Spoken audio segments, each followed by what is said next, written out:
I've got one of my hurricane watchers standing by. Daryl Klinge joins us now on the Tim Jones Show. Daryl, you got your waders on? I've got my helmet and my waders. Your helmet, Derek. I was telling everybody not to think you're a little weird because I'm a weather nut too, and I know you're taking this very seriously, and I know you're apprehensive, but you're also kind of like, whoa, I'm going to experience like one of the biggest hurricanes ever to hit the country. This thing must be amazing coming at you in St. Pete. It is. It's been crazy, Tim. It's like right now, it's cranked up a little bit more than we thought it would.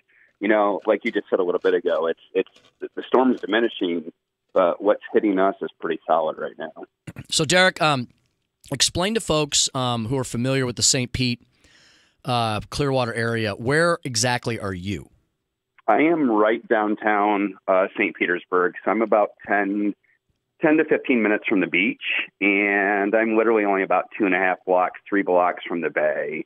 So I'm in a high rise. I overlook the water right now, and we're up in the air quite a bit. And yeah, we got some pretty good wind and rain going on. Yeah, Daryl, you've been so kind to. I come to Florida a lot, and you've had me over to your place a few times. I know how high up in the air you are. Are you going to stay up there? Or are you all going down to a lower level? Like, what's the plan tonight?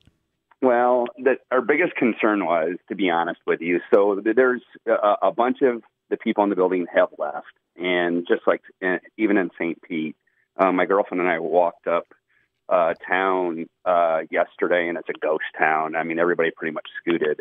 But there's a few of us in the building, quite a few that decided to hunker down. It's a new building, and obviously it's supposed to be, hurricane rated, the whole kit and caboodle. And so a lot of us we've got plenty of food, plenty of ice, plenty of water. Our biggest concern was just losing power. We still haven't, and our hope is that we won't. And I think we're in pretty good shape, but yep, for now, we're riding this thing out. And like you said earlier, I've been, I wanted to see one of these things without being morbid, but it's pretty impressive, the amount of energy. And you may see this, and then next time you may go, I'm going to go back to Missouri for the weekend. Exactly. We did dodge a little bit of a bullet. Obviously, Naples kind of took it on the chin and helped us out, but yeah, it's just rough. It's still really solid. So, Daryl, how far away is the eye right now? Are you able to? You still have power, so you're able to watch the Weather Channel or whatever. And how far away is it from where you are on the bay in St. Pete? It's still probably a good hour away before it is actually where what is remaining of the eye is gonna probably pass by us. And so what is that experience like right now with the eye of a hurricane, a Category 2 hurricane, an hour away from you? What are you experiencing in the building? Here, I'm gonna do this just a hair. I'm gonna step out into the balcony. Okay. I don't know if you can hear this at all. Oh, yeah. And I don't want to get the microphone in the wind. And right. It's actually kind of quiet right now. But we literally have sheets of rain, just waves of rain whipping through, and the wind kind of comes and goes. Right now, I can hear it. Pretty quiet. No, I can. You can hear it a little bit. Yeah. So the rain's like coming at you sideways, right? It is. It's just big sheets of rain. Well, you'll have to let me know if you hear that. They always say it's like a locomotive. Kind of like a tornado. Later on. So, right. Daryl, right now they're saying that we're getting probably 70 to 85 mile an hour gusts, and potentially maybe 95. I don't know that we're going to see that. Maybe we will. Now you were telling me earlier when I called you to see if you were still around. Your windows and your doors are like rated to what, like a Category 4, like 135 miles an hour or something like that. That is correct. Yep.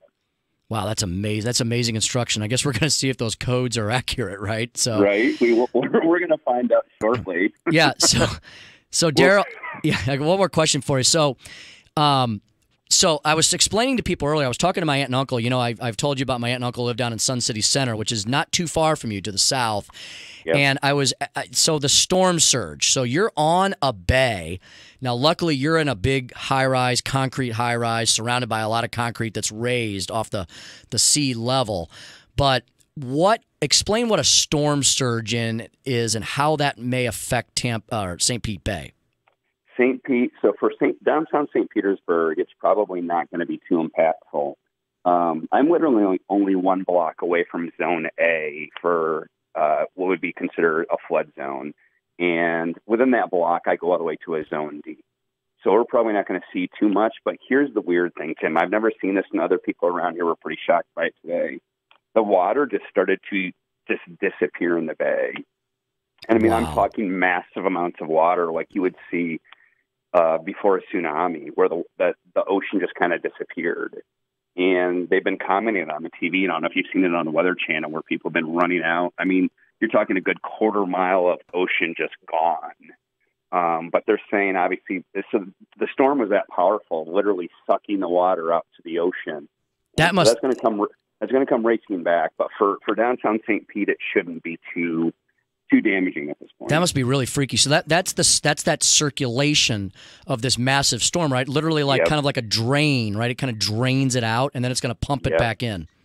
Yeah, it was really eerie to see. I mean, none of us had ever seen that before. It was pretty odd. Wow. So when do you expect to experience, it sounds like it's already kind of rough, but when do you expect to experience the worst of it? Over the next 3 to 4 hours is probably going to be the extent of our heavy winds. So they're saying all the way, and I said 3 to 4 hours, they're saying it could go all the way to 4 a.m. And so the winds that we're getting right now, it's just nonstop. You know, when Hurricane Irma came through last year, it was probably 45 minutes and it was over. And this thing's been cranking away for quite a few hours already. That's an impressive storm. Ooh. Well, Daryl, hey, I really appreciate you calling in, my friend. And I'm supposed to come down there and see you in about a month, so please make sure that Florida's still there, okay? I'll go see if Stream Song's ready, I promise. That's right. We're going to check that out for sure. Daryl, thanks so much. Be safe, and I will check in with you tomorrow. Make sure you're all right. All right, Tim, thanks for the time, man. Hey, have a great night. Okay. Daryl Klinge, St. Louisan. Boy, hopefully he's all right. Yeah. We're gonna be praying for all those folks down there. I want to thank Daryl so much, and wow, that was pretty wild getting that eyewitness account. So we've got Representative